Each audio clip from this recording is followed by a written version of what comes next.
India voice, आपकी सोच, आपकी आवाज। तो पंजाब के बाद अब चलिए आगे बढ़ते हैं हरियाणा के समाचारों की ओर। आपको बता दें कि हरियाणा के राज्यपाल असीम कुमार घोष ने आईडीएफसी फर्स्ट बैंक और एयू स्मॉल फाइनेंस बैंक से कथित अनधिकृत धन हस्तांतरण की जांच और स्टेट बैंक ऑफ इंडिया की नीतियों की समीक्षा के लिए उच्च स्तरीय समिति गठित की है। तो जांच के लिए यहां पर उच्च स्तरीय समिति जो है वो गठित की गई है, जिसका नोटिस हम आपको दिखा रहे हैं, जो यहां पर गवर्नर द्वारा हरियाणा के जारी किया गया।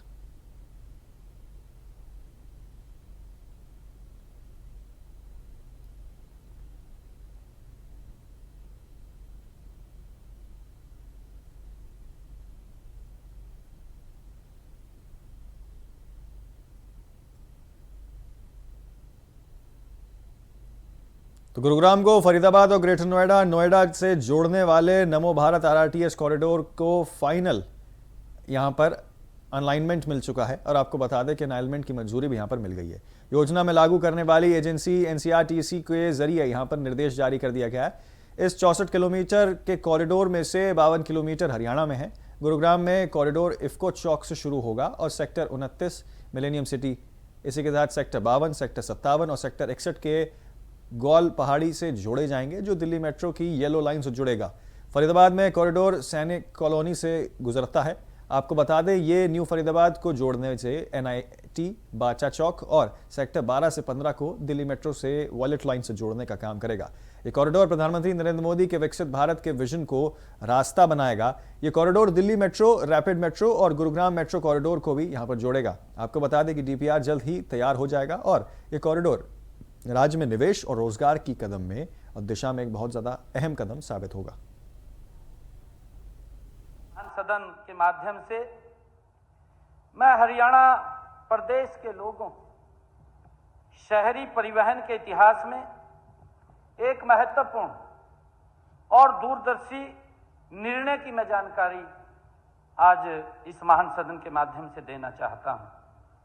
माननीय अध्यक्ष जी, 24 फरवरी कल हमारी एक बैठक आयोजित हुई थी, जिस बैठक में हमने ये निर्णय किया है कि गुरुग्राम से फरीदाबाद और नोएडा, ग्रेटर नोएडा तक नमो भारत आरआरटीएस सह मेट्रो कॉरिडोर के लिए अंतिम अलाइनमेंट को स्वीकृति दी गई है। माननीय अध्यक्ष जी, इसकी डीपीआर का अंतिम रूप देने के लिए भारत सरकार की एजेंसी एनसीआरटीसी को निर्देशित किए गए हैं। माननीय अध्यक्ष जी, है परियोजना देश के यशस्वी प्रधानमंत्री जिनका एक विजन है कि हर देश के नागरिक के जीवन को सरल और सुगम करना और उसको सुविधाएं पहुंचाना, भारत को विकसित राष्ट्र की तरफ गति से ले जाना, यह आदरणीय प्रधानमंत्री जी का विजन है। और उसी विजन के तहत माननीय अध्यक्ष जी, नमो भारत जो एक विजन है, उसके तहत ये परियोजना आगे बढ़ रही है। माननीय अध्यक्ष जी, इसका उद्देश्य देश के प्रमुख आर्थिक केंद्रों को तेज, सुरक्षित और आधुनिक सार्वजनिक परिवहन से जोड़ना है, ताकि मैंने जो कहा है कि लोगों के जीवन को सरल और सुगम करना, ये आदरणीय प्रधानमंत्री नरेंद्र मोदी जी का विजन है। माननीय अध्यक्ष जी, यह कॉरिडोर लगभग ये 64 किलोमीटर लंबा होगा। ये गुरुग्राम से शुरू होगा, फरीदाबाद, नोएडा और ग्रेटर नोएडा, और इसका 52 किलोमीटर भाग हरियाणा में होगा। माननीय अध्यक्ष जी, यह एनसीआर क्षेत्र के भीतर गुरुग्राम इफ्को चौक से शुरू होगा, फरीदाबाद और नोएडा जैसे बड़े आर्थिक केंद्रों को यह जोड़ने का काम करेगा, जिसमें लाखों की संख्या में लोग अपना रोजगार करने के लिए हर रोज आते हैं। माननीय अध्यक्ष जी, उनको एक बहुत अच्छी ये ट्रांसपोर्ट की सुविधा ये मिलेगी, उनके जीवन को एक बदलाव का ये बड़ा आर्थिक केंद्रों से जोड़ने का और यहाँ की आर्थिक, माननीय अध्यक्ष जी, सामाजिक प्रगति को बढ़ावा मिलेगा इस कॉरिडोर से। जैसा मैंने बताया है माननीय अध्यक्ष जी, ये इफ्को चौक से ग्वाल पहाड़ी जो 14.5 किलोमीटर का इंटीग्रेटेड जो RRTS और मेट्रो सेक्शन ये तय किया गया है। और माननीय अध्यक्ष जी, इसमें सेक्टर 29 और millennium city centre, sector 52, Wazirabad और सेक्टर 57 तथा सेक्टर 58, 61 जैसे महत्वपूर्ण स्टेशन वो शामिल होंगे। यह माननीय अध्यक्ष जी, दिल्ली की जो मेट्रो है उसकी yellow line, Gurugram metro corridor और रैपिड मेट्रो से जुड़कर माननीय अध्यक्ष जी, यात्रियों को मल्टी मॉडल कनेक्टिविटी ये प्रदान करेगा माननीय अध्यक्ष जी।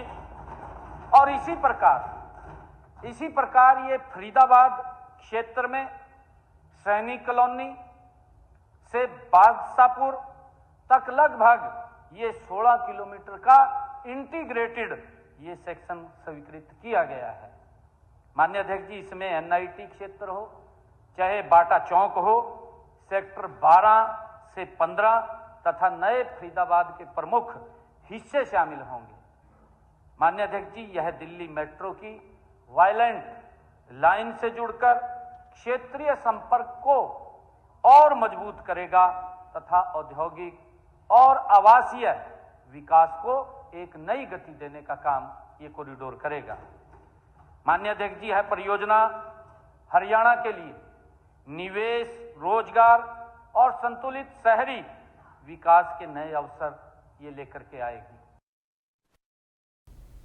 हरियाणा के मुख्यमंत्री सैनी ने हरियाणा बोर्ड की 10वीं और 12वीं की परीक्षाओं की तैयारियों को लेकर प्रदेश के पुलिस और प्रशासनिक अधिकारियों के साथ समीक्षा बैठक की है। प्रदेश के सभी उपायुक्तों और पुलिस अधीक्षकों के साथ वीडियो कॉन्फ्रेंसिंग के जरिए बोर्ड परीक्षाओं की तैयारियों के बारे में जानकारी ली और कदाचार मुक्त परीक्षा का आयोजन शांतिपूर्ण ढंग से कराने के निर्देश यहां पर दिए गए।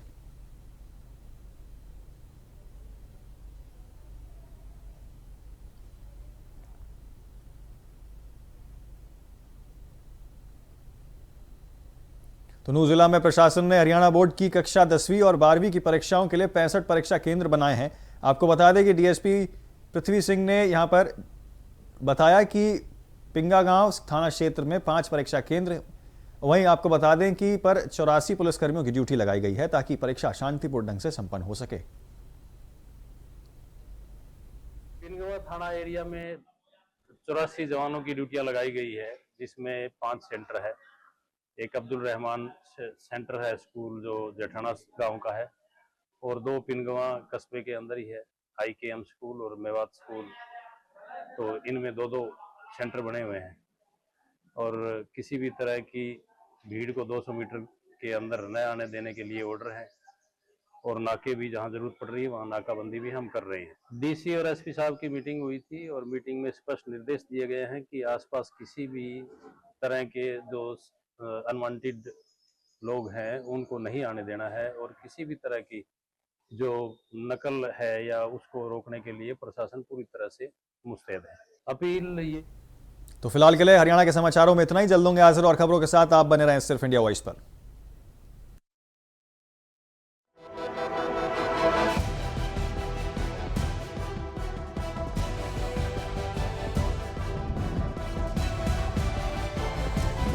इंडिया वॉइस, आपकी सोच, आपकी आवाज।